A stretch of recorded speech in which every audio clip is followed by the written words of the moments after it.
चलिए कुछ सवाल देखते हैं। Question number 5।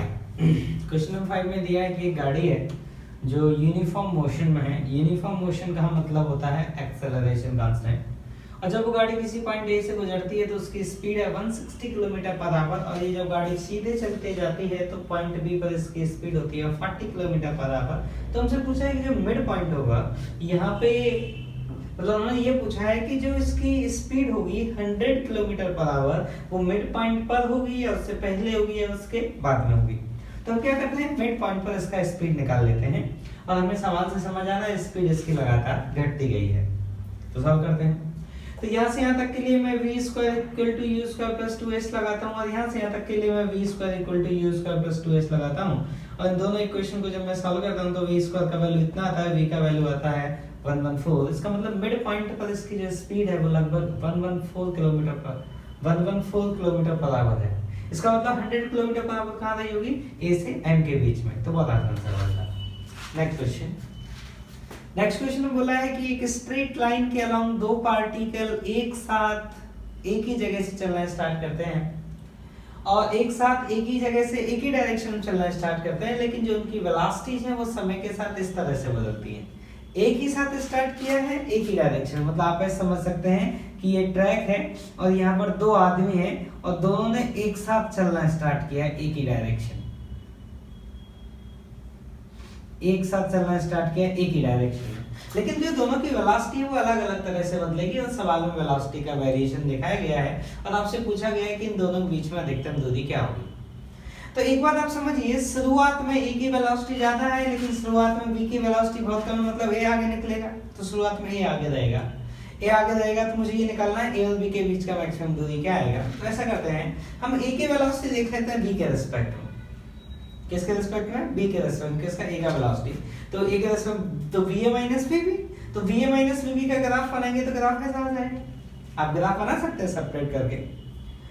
तो अब ये वेलोसिटी जब तक पॉजिटिव होगी तब तक ये सेपरेशन बढ़ेगा, क्योंकि रिलेटिव वेलोसिटी है, जैसे ही वेलोसिटी नेगेटिव होगी तो वो क्या होगा, सेपरेशन घटेगा। इसका मतलब ये जो शेडेड एरिया है ये क्या देगा, उनके बीच का मैक्सिमम सेपरेशन। तो ये एरिया 1 है, ये 0.25 है, तो आंसर आया 1.25 मीटर।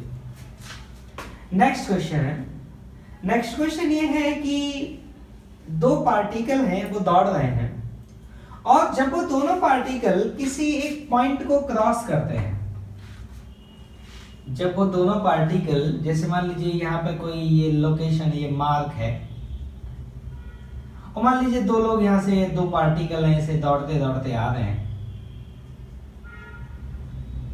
और जब वो दोनों इस लोकेशन को पास करते हैं, जब वो दोनों इस लोकेशन को पास करते हैं तो उनकी वेलोसिटी जो है उनका वेरिएशन हमें सवाल में दिया गया है, ठीक। और हमसे ये पूछा है कि बताइए कि कितनी देर बाद वो फिर से मिलेंगे, ठीक।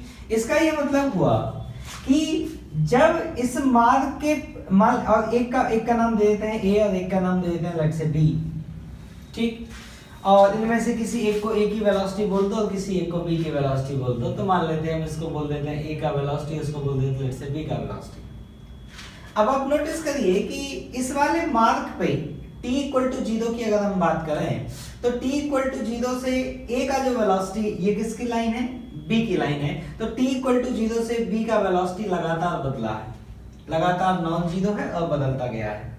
लेकिन अगर हम a की वेलोसिटी की बात करें तो जब वो t इक्वल टू 0 पे जो उसकी वेलोसिटी है वो 0 है। अब वेलोसिटी कब तक 0 रही है, t इक्वल टू 3 तक, मतलब t इक्वल टू 3 तक वो इस मार्ग पे ही रहा है। उसके बाद वो चलना चालू किया है और उसकी वेलोसिटी समय के साथ बदली है।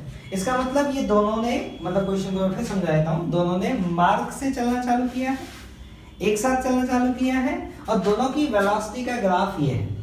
तो एक जो एक है ए वाला वो थोड़ी देर रुका रहा है वहां पे, फिर दौड़ना स्टार्ट किया है।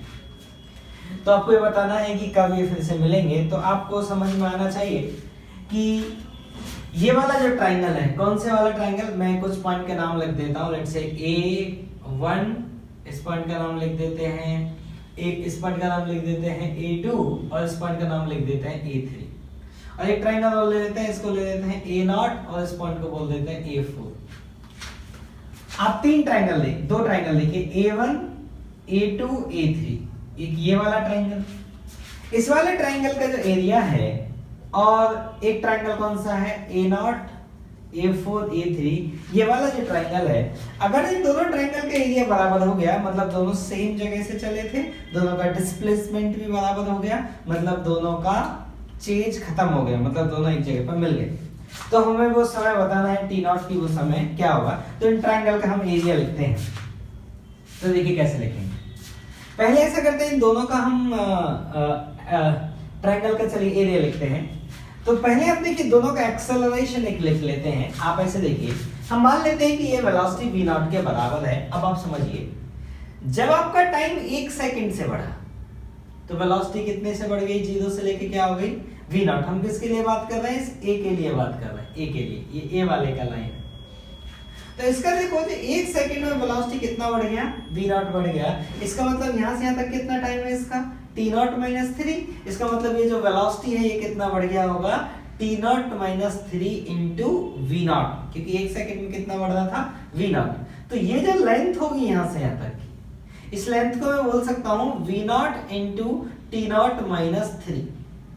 इसको मैं एक बार फिर समझा देता हूं, आप ऐसे समझिए कि a का वेलोसिटी 0 से बढ़ना चालू किया और जैसे समय 1 सेकंड हुआ, 1 सेकंड में इसका वेलोसिटी कितना हो गया, v0। तो 1 सेकंड में जो वेलोसिटी बढ़ती है उसी को एक्सेलरेशन कहते हैं। तो इसका एक्सेलरेशन कितना हो गया, v0, मतलब 1 सेकंड में कितना वेलोसिटी बढ़ा, v0। तो यहां से यहां तक का जो ये समय अंतराल है ये कितने सेकंड का है, t0 - 3। तो 1 सेकंड में v0 बढ़ा, तो t0 - 3 सेकंड में कितना वेलोसिटी बढ़ा, इतना वेलोसिटी बढ़ा। ठीक, तो मुझे ये लेंथ मिल गया। अब मैं इसके बात करता हूं, यहां से यहां तक 4 सेकंड लगे, मतलब जो पार्टिकल b है उसकी वेलोसिटी 0 से v0 होने में 4 सेकंड लगे, तो उसका एक्सेलरेशन कितना हुआ, v0/4, मतलब पर सेकंड कितना बढ़ेगा, v0/4। और यहां से यहां तक का जो टाइम है वो t0 सेकंड का टाइम है।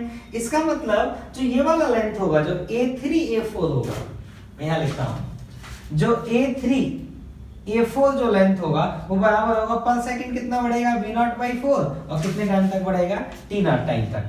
ठीक, और a2 a3 कितना है आपका, तो पर सेकंड यहाँ पे कितना बढ़ा था, v0, तो t0 - 3 टाइम में कितना बढ़ा होगा, t0 - 3 into v0। अब हम लिखते हैं एरिया, और एरिया को करते हैं बराबर।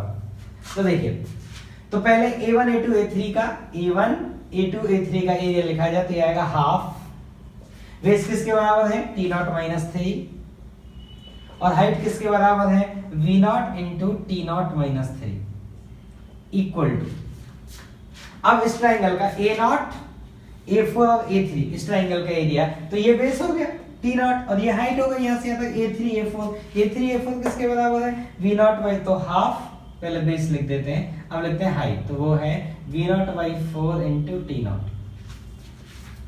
अब इसको सॉल्व करते हैं, तो देखिए मैं सॉल्व करके दिखाता हूं। v0/2 दोनों तरफ से कट जाएगा, तो v0/2 दोनों तरफ से काट दीजिए। ये आया कि t0 - 3 का जो स्क्वायर है वो बराबर है t0/2 के होल स्क्वायर। ठीक, इसको यहाँ पे सॉल्व कर लो, दोनों तरफ रूट ले लो, तो ये आया आपके पास t0 - t0/2 बराबर आया 3 के, और यहाँ से जो t0 आया हुआ है 6 सेकंड, मतलब t = 6 सेकंड पर इनका जो चेंज है वो खत्म हो जाए।